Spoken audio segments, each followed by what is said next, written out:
बुलेटिनला सुरुवात करूयात एका गावाच्या बातमीनं। मुंबईहून नाशिकला जाताना वाटेत एक गाव लागतं। सध्या या गावामध्ये एटीएस काही गोष्टींचा शोध घेत आहे। हा शोध घेताना या गावात काही हत्यारं सुद्धा मिळाली आहेत, काही संशयास्पद कागदपत्र सापडली आहेत। हे गाव आहे साकीब नाचण याचं। साकीब नाचण म्हणजे आतापर्यंत ज्याला 3 वेळा दहशतवादी कारवायासंदर्भात अटक झाली आहे।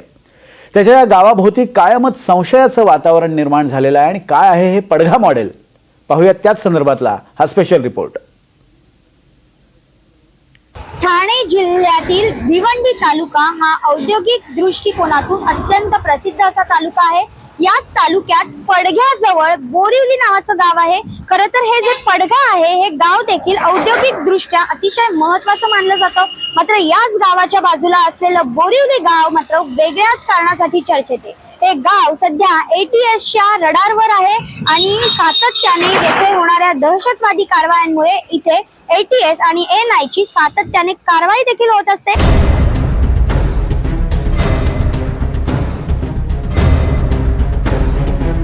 मुंबई नाशिक हायवेवरचं भिवंडी जवळचं हे पडघा बोरिवली गाव सुमारे 8000 लोकवस्तीचं।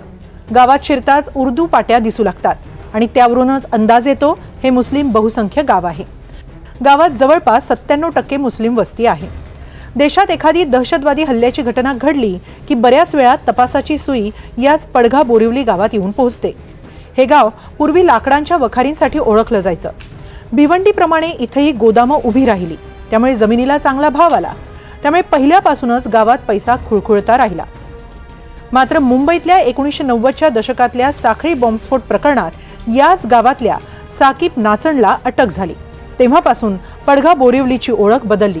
तर 70च्या आसपास जी दंगल झाली, त्या दंगल झाल्यानंतर जे गाव खेड्यावरती 2-2, 4-4 आदिवासी मुस्लिम समाजाची जी घरं होती, त्यावेळेस मला वाटते स्वर्गीय हमीद नाचण यांनी त्या लोकांना इथे नवी वस्ती म्हणून जो भाग आहे बोरिवलीचा, तिथं आणून त्यांना बसवली का बाबा जे हिंदू समाजामध्ये 2-2, 3-3 घरं राहतात, त्यामुळे काही प्रमाणामध्ये नवी वस्तीवरती त्यांची लोकसंख्या वाढलेली आहे।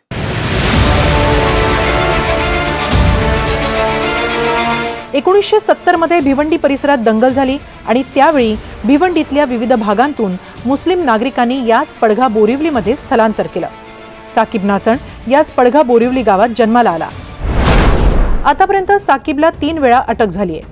1990च्या दशकातल्या बॉम्बस्फोटांप्रकरणी टाडा न्यायालयानं त्याला जन्मठेपेची शिक्षा ठोठावली होती। 5 वर्ष तुरुंगात राहिल्यावर नाचणची सुटका झाली। पुन्हा 2002 आणि 2003 मध्ये झालेल्या साखळी बॉम्बस्फोटांप्रकरणी साकीबला अटक झाली। त्यावेळी तो ठाणे कारागृहात होता। नाचण याची वर्तणूक चांगली असल्यानं त्याची 5 महिने 13 दिवस आधीच सुटका झाली होती। ठाणे कारागृहातून बाहेर पडताच त्याला भेटण्यासाठी पडघातल्या नागरिकांनी मोठी गर्दी केली होती। पूर्वी बोरिवली गावातील लोक पारंपरिक शेती व्यवसाय करत होते। त्यानंतर कालांतराने खैर लाकूड व्यवसायात या लोकांनी प्रगती केली। मात्र ही प्रगती करत असताना देखील 2 नंबरचा पैसा वापरला अशी माहिती दबक्या आवाजात तेथील रहिवासी देताना पाहायला मिळतात। सध्या घाटकोपर आणि मुलुंड येथे झालेल्या बॉम्बस्फोट मध्ये साकीब नाचण हे नाव पुढे आलं। हे नाव देखील याच गावातील आहे। या गावात दहशतवादी कारवाया साकीब नाचण करत असल्याचा आरोप त्याच्यावर सातत्याने होतोय। सध्या हा साकीब नाचण आणि गावातील अनेक लोक बांधकाम व्यवसायात देखील उतरलेली पाहायला मिळतात। त्यामुळे पुन्हा एकदा ब्लॅकचे व्हाईट करण्यासाठी हे बांधकाम व्यवसायात आपला पैसा गुंतवत असल्याची माहिती रहिवासी देताना पाहायला मिळतात।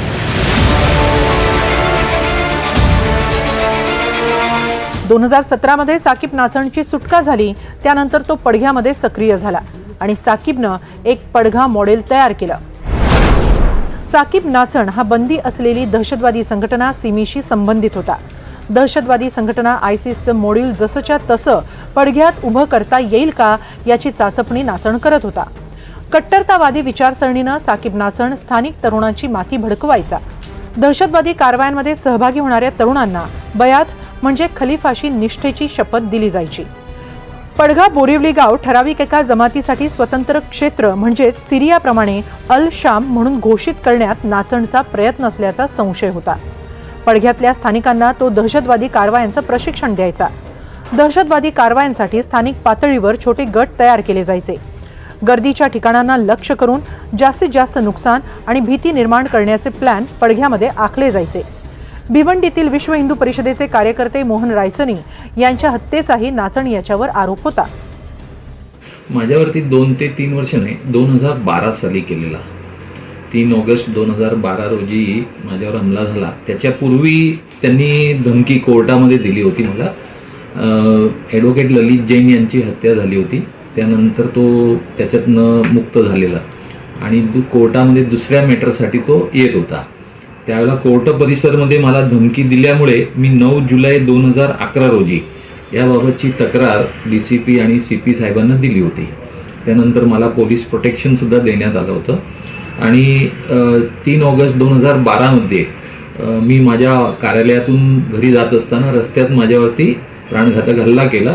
त्याच्यावर एक गोळी माझ्या हाताला चाटून गेलेली. 2023 मध्ये साकीब नाचणला पुन्हा अटक झाली. तेव्हापासून तो तुरुंगात आहे. साकीब तुरुंगात असला तरी त्याचे हस्तक पडघ्यामध्ये सक्रिय असल्याचा आरोप आहे. त्यामुळेच साकीब नाचणच्या घरासह 30 ते 35 घरांवर ATSनं छापे टाकले. या झडती दरम्यान त्याच्या घरातून मोबाईल, तलवार, सुरा, मालमत्तेची संशयास्पद कागदपत्र सापडली आहेत. साकीबचे काही नातेवाईक पंचायत समितीमध्ये सदस्य असल्याचीही माहिती आहे. या गावात कुणाचाही मृत्यू झाला तर कब्रस्तानात दफन केलं जातं, मात्र त्यासाठी ग्रामपंचायतीतून परवानगी घेतली जात नाही. पूर्वीपासून आम्ही एकमेकाच्या गावात येणं जाणं, बैठका एकत्र असं होत होत्या. परंतु कालांतराने काय झालं, इथं नवीन वस्ती निर्माण झाली.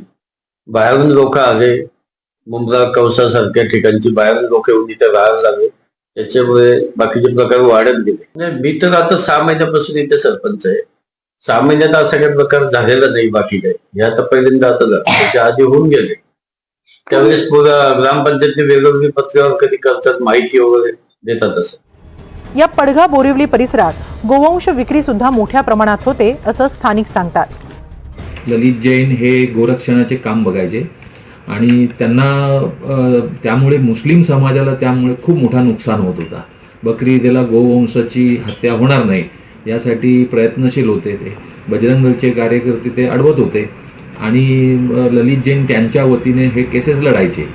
त्यामुळे एक मुसलमानांचा कैवारी म्हणून त्याची एक ओळख होती आणि प्रत्येक विषयामध्ये धार्मिक जनून त्याच्या डोक्यावर सवार होता आणि तो एका प्रकारे कट्टरवादी मुसलमान असल्यामुळे त्यांनी असे जे हिंदुत्ववादी काम करणारे किंवा त्यांच्या धर्माच्या विरोधात त्यांना वाटत होतं आणि म्हणून त्यांनी ललित जैन यांची हत्या घडवून आणली आणि नंतर माझ्यावरती मी सगळे केसेस लढायला सुरुवात केली.